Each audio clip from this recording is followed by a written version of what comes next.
last main topic of the podcast episode. We're going to be sticking with the WSL at this particular point, and this main topic is going to be all about the Leah Williamson transfer rumors that have surfaced this particular week. So, let's provide a little bit of context. So, a few players at Arsenal are approaching the end of their contracts. I believe this summer is when a lot of them are expiring. There's 6 months at most for a couple players, including Jill Roord, Leah Williamson, and also Manuel Zinsberger, who actually just signed an extension, so she's got a deal sorted. But that leaves Jill Roord and Leah Williamson's contracts are up at the summertime. When your contracts are that close to expiring, you're a high-profile player on a high-profile team, and you still haven't have a deal yet with your current club, it's bound to start some speculation up, and it's bound to attract other teams' attention from around the world. In this particular place, I believe Wolfsburg, Lyonnais, and one other team were interested, another high-profile club. I want to say Juventus, but I could be wrong on that. Um, Nevertheless, and justifiably so, with all that in mind, Leah Williamson's been attracting attention from top European clubs. When you're that close to the end of the deal and your team isn't going to sign you, of course top teams are going to come and try to gain your interest because they can get you on a transfer for nothing. They can get it to you for free. I'm going to explain a little bit about that really quick before I go into more details. For those of you who might be newer to the transfer market business in the world of European and women's soccer that's not in the US, so what the transfer market is it's essentially the trade market in American sports. You can purchase players from teams for an agreed upon dollar amount. So, for example, if I wanted to buy Viviane Miedema from Arsenal as Olympique Lyonnais, I could say, okay, I'm Olympique Lyonnais, Arsenal Football Club. I will give you $80 million for us to have Viviane Miedema. If Arsenal likes the deal, they'll say yes, the transfer's complete, and then I can negotiate a contract with Viviane Miedema. When the player is not under contract with any team, so for example, in this case, Leah Williamson, say her contract expires in July. Well, as soon as her contract expires, any team can just go and negotiate with her. You don't have to talk to the team anymore. You can just go and negotiate directly with the player. And then by doing that, you don't have to pay that big $80 million transfer fee anymore. That's just an arbitrary number. It might be any number, but you save yourself a ton of money that way because you don't have to pay a transfer fee. You can just pay the player's contract whatever they want, and it saves you a lot of money. It's a really effective and really highly used strategy in the world of football in general. But I just wanted to explain that as a side to set the scene a little bit more. But with all this going down, it begs the question, will Leah Williamson leave Arsenal at the end of the season? And honestly, the way things are going, she just might. I mean, if I'm her, I would. Then again, I am not her, obviously, but I wouldn't doubt it. I wouldn't doubt it at all. She stated on record, according to some articles I've been reading on Arsenal's Football Club's website, that she wouldn't want to play for another WSL team. So if you don't want to play for another WSL team, you have to go international. You got to go to other countries in the world, Italy, France, the US maybe. It only gives her one option, other leagues from around the globe if you don't want to play for anybody else in the WSL. And the club morale at the moment, like I said, it's pretty low. When you're at the top of your game and you're early on in your career, like Leah Williamson is, she's only 23 at the minute, and you're in a consistent international star like she is with England, and your matches are getting canceled due to weather conditions and your pitch not being up to standard. I don't know that for sure that the pitch isn't up to standard, but if your matches are getting canceled when you're in the top flight of a league like the WSL and your games are getting canceled, that's just not cool. Like, that's not okay. When you're a professional like that, that shouldn't happen. That can be a turnoff for a lot of international stars. Nobody wants to go to a club where it's like, it gives off the impression that the club's not taken seriously. The club's just not taken seriously, and that can just be a turnoff for players, and I don't blame them. For your match to be getting canceled because of weather, that's unacceptable. Unless it's tornadoes literally destroying your pitch. That's a whole nother story entirely. That's a natural disaster. That's not weather.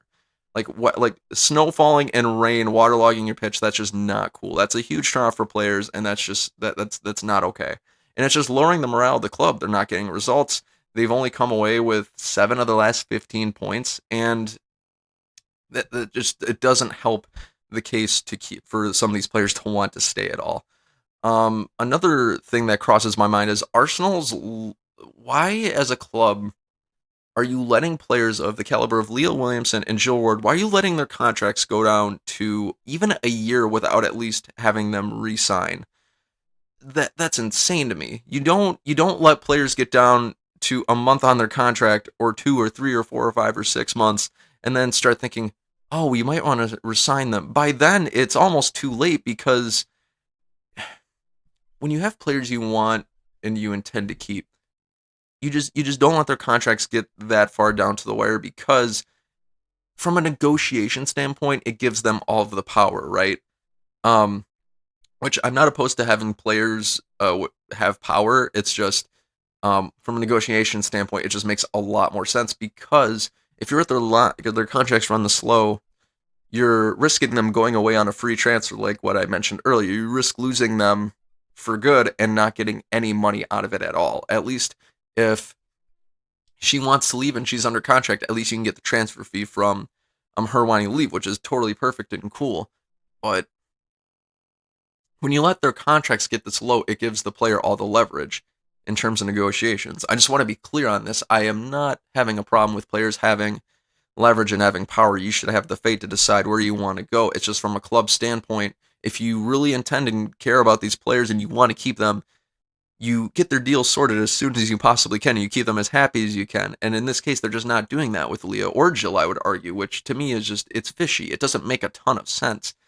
Um, let's talk a little bit more about the leverage in negotiating in this point. So, what do I mean by saying that it's giving players more leverage by letting their contracts get down to only having 6 months or less left? Well, the first piece of that is the free transfer.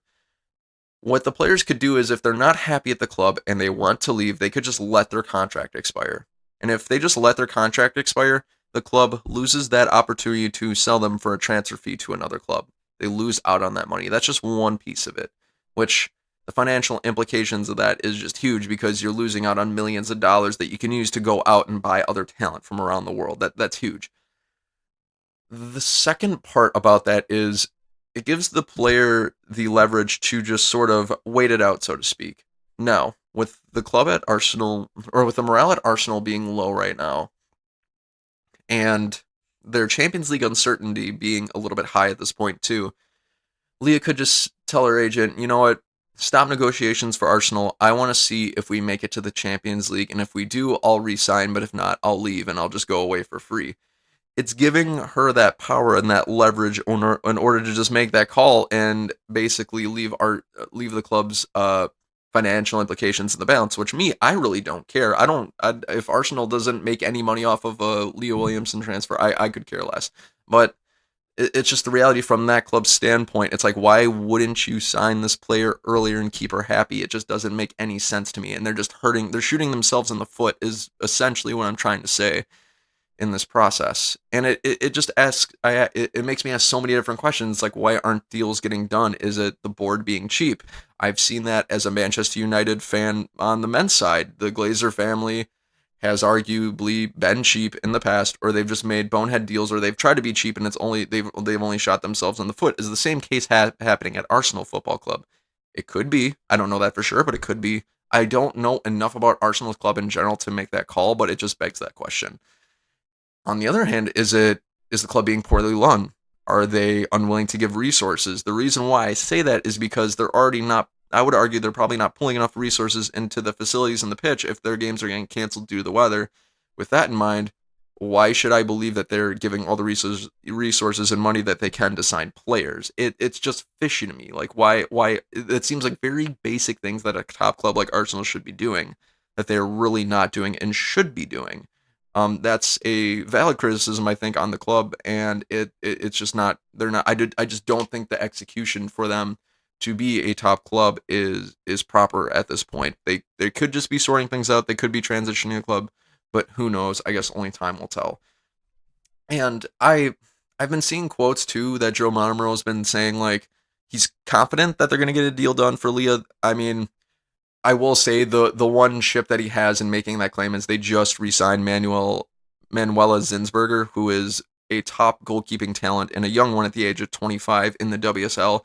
just signed her to a long-term deal. She seems to be happy with the deal. So they are getting deals done. So that's the silver lining to all of this. But with Joe saying he's confident that they're going to re-sign Leah Williamson, if he genuinely means that, then awesome, like all power to him. But I've never seen a coach say, no, yeah, we're not going to re-sign this great player that we have. No coach is going to go out and say that. That's just not that's a nightmare. You just wouldn't say that. So I'm not saying Joe's lying by any means. It's just you wouldn't say the opposite. Of course, you're going to be confident that they're going to re-sign Leah, and you have all the confidence in the world. It's just, will it happen?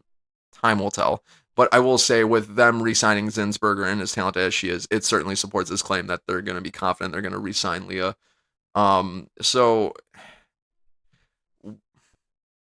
will they re-sign Leah Williamson and Jill Roord? It's anybody's guess at this point. I will say I wouldn't be surprised if Leah Williamson and Jill Roord left and let their contracts expire, given the way things at Arsenal are going. However, the next 9 weeks could go by. They could win out. They could win the next 9 games. All could be hunky-dory again at Arsenal Football Club, and they could all stay. So stay tuned, ladies and gentlemen. Like I said, for all of you, all my Arsenal fans out there, I'm wishing the best for you, because this can't be a fun time for the club right now. But I will say, winning cures everything. Winning cures any problem in the world of sports. So if Arsenal just keep winning matches, I think everything will sort itself out. But if they keep losing and morale keeps dropping, the jury will be out, and we'll see what kind of goes on from there. Guys, if there are any other Arsenal players whose contracts are running out, feel free to drop down in the comments below. Or if you have any thoughts on the Leah Williamson transfer rumors and whether they're valid or not, feel free to jump down in the comments and let me know as well. I am no Arsenal expert. I mainly get a broader focus in the WSL, so feel free to enlighten me or educate me. I'm always okay with starting that dialogue. So I greatly appreciate it, and feel free to jump down in the comments below and let me know your thoughts. All right, guys, so we're approaching an hour here, and that brings us to the end of the episode. I just want to say in closing, thank you so much, so much for taking the time and spending it with me to listen to this podcast or watch it on YouTube. If you like what you're hearing and seeing, I will link down all of our other social media platforms down in the description below. For those of you who are watching our video and want to listen on audio at work, or if you're traveling, we have audio on every major platform that you can think of as well. I'll also link those down below. One other thing is, there were no mailbag questions this week. If you guys would like to ask a question and feature it on the show, I will also link a form down in the description below that you can fill out and ask any question that you would like to be featured on the show, as long as it's appropriate and applicable. I will do my best to answer it if I get it before the bye week or the twice a week shows on time. I film these usually on Wednesdays and Sundays. But like I said, thank you so much. I've been Bryce. This has been the Women's Soccer / Football Podcast. And as always, have a great day.